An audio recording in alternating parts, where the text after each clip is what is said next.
మీ మీద పెన్ కేసులు ఉన్నాయి ఇప్పుడు 3 ఉంటాయి అన్న. ఒకటి కోనాపూర్ శంకర్ వెహికల్లో ఆర్మ్స్, ఇంకొక కేసు ఒకటి మర్డర్ కేసు బుక్ చేసిరు. ఎవరిది? కోదాడ అబ్బాయి, తన పేరు ఉదయ్ అనుకుంటా. అసలు నాకు పరిచయం కూడా లేదు, 1 మంత్ పరిచయం కూడా లేదు నాకు. హైదరాబాద్కి వచ్చిండు అన్న, కలిసిండు, అదే సరే అభిమానం అన్నాడు, తిరిగిండు 4 రోజులు. వీళ్ళకు కొనుపూరు శంకర్ వీళ్ళకి ఏమైనా సంబంధం ఉండొచ్చు, సరే శంకర్ కూడా వీళ్ళకి సంబంధం లేని విషయం. వానికి ఎవరెవరితో ఉన్న సంబంధం నాకు తెలియదు. వాడు ఏడో చనిపోతే ఎన్ని రోజులు ఉన్నట్టు నా అక్కడ 1 మంత్ ఉన్నందుకు నా మీద పడుతుంది, ఆ బదనం నా మీద పడ్డది కూడా. అందులో ఏంటి A1 A2? A1 నేనే, ఇక వాళ్ళు A1 నేనే, A1 అన్న పెట్టిర్రు. అంటే A1 అంటే మర్డర్ ఎలా జరిగింది చెప్పండి ఒకసారి. మర్డర్ అంటే మామూలుగా కట్టెలతోనో బ్యాట్లతోనో కొట్టిరన్నారు. తర్వాత తెలిసింది మనకు, కట్టెలతోనో బ్యాట్లతో మనకు క్లారిటీ లేదు. పిఎస్ పోయిన తర్వాత తెలిసింది. అసలు అది కూడా ఏంటంటే అప్పటికి నా మీద ఒక కేసు అయింది కన్నా, వీటిలో ఏమన్నా బయటికి ఏమన్నా క్లిక్ అవుతారు అనుకుర్రా, ఏమనుకురా అర్థం కాలేదు. అది అసలు వింతగా అయింది. అసలు తీసుకుపోయి లోపల పెట్టిరు అంతే. అసలు ఎందుకంటే మర్డర్ అయింది రా, నిన్నే తీసుకొచ్చినాం, నువ్వే సైలెంట్ కూర్చో నువ్వు ఇక అని కొంత వాళ్ళు చెప్పారు. డిపార్ట్మెంట్ కూడా సరే వాళ్ళు చేయాలని ఏం చేయలేదు, ఎవరు చేయించారో అది నాకు ఇంకా అర్థమవుతలేదు. 2 కేసులు అయితే అర్థమవుతలేదు అసలు. ఇక మొదటి కేసు సార్ ఎవరు చేయించారో అది మనసులో ఉంది, కానీ ఈ 2 కేసులు ఎవరు చేయించారో అసలు ఐడియా లేదు మనకు.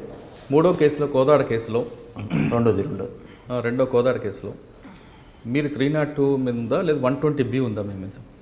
302 ఉంది, 120B లేదు. అంటే మీరు ఆల్రెడీ ఆ స్పాట్లో ఉన్నట్లుగానే పోలీసు ప్రూవ్ చేసి ఉంటారు. ఆ స్పాట్లో ఉన్నట్టే, అది స్పాట్లో లేరు. స్పాట్లోనే సంబంధం లేని విషయం అది. అది అయింది ఏడా మన తార్నాక్ ఏరియాలో అయింది. నేను క్యాంపస్లో ఉన్న రోజు. తార్నాక క్యాంపస్ మధ్య దూరం కానీ నేను ఆడున్నా కదా, ఇక్కడ చంపేవాడికి వెళ్ళిపోవచ్చు కదా. అది కరెక్ట్ కదా, మధ్యలో ఏం దూరమే లేదు కదా, మధ్యలో బ్రిడ్జే ఉంటుంది. తార్నాక్లో కొట్టి ఆరాధన థియేటర్ దాటితే ఓయూ హాస్టల్ గ్రౌండ్. మనకు సంబంధం లేదు కదా, అసలు నా సంబంధం లేదు అంటే ఓకే, కానీ తార్నాక్కి ఓయూకి పెద్ద దూరమే ఉండదు అంటున్నాను. అవును, ఎస్కేప్ అవ్వాలంటే వెళ్ళొచ్చు. ఆరాధన థియేటర్ గోడ దాటామంటే స్టార్ మన ఓయూ గ్రౌండ్స్లో పడతాం. అవునవును, కానీ మనకు సంబంధం లేదు విషయం అన్నది. ఓకే, సంబంధం లేదంటే కోర్టు డిసైడ్ చేస్తుంది. కోర్టు ఉంది, న్యాయస్థానాలు వాళ్ళు అలా తెలుసుకుంటాను నేను. నయీం చనిపోయిన తర్వాత నల్గొండ జిల్లా వాసిగా మీ అభిప్రాయం ఏంటి? అభిప్రాయం అంటే జనాలు లేక మనం ఆలోచిస్తామన్నా. కొంతమంది అయితే లోకల్లో తిరిగేట, కొంతమంది భయపడి తిరిగేది అప్పట్లో. ఇప్పుడు ఫ్రీడమ్ తిరుగుతారు అంతే. ఇప్పుడు డిపార్ట్మెంట్ చాలా స్టిక్ ఉంది కాబట్టి లోకల్లో మాత్రం ఎలాంటి జరగట్లేదు, అంతా ప్రశాంతంగా ఉంటారు జనాలంతా.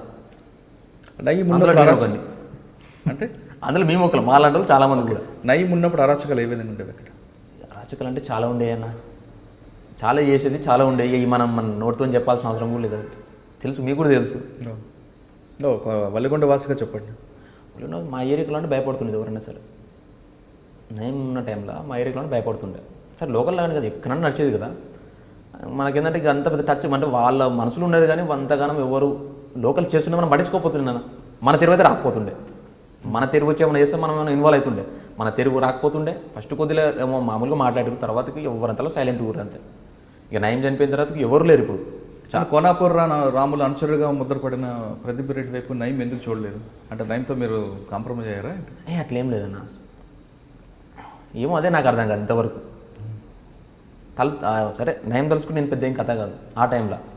ఈ టైంలో ఆ టైంలో ఒకటే, కానీ మరి తిరిగి అన్నారు మరి నా కిస్మత, నేను దొరకలేనా, అది నాకు ఇంకా అర్థమవుతలేదు. సరే, ఇప్పుడు మీ మీద 3 అక్రమ కేసులు ఉన్నాయని మీరు చెప్తున్నారు. అది అక్రమ కేసులా సక్రమ కేసులా కోర్టు ఉండే? అవును, ఓకే.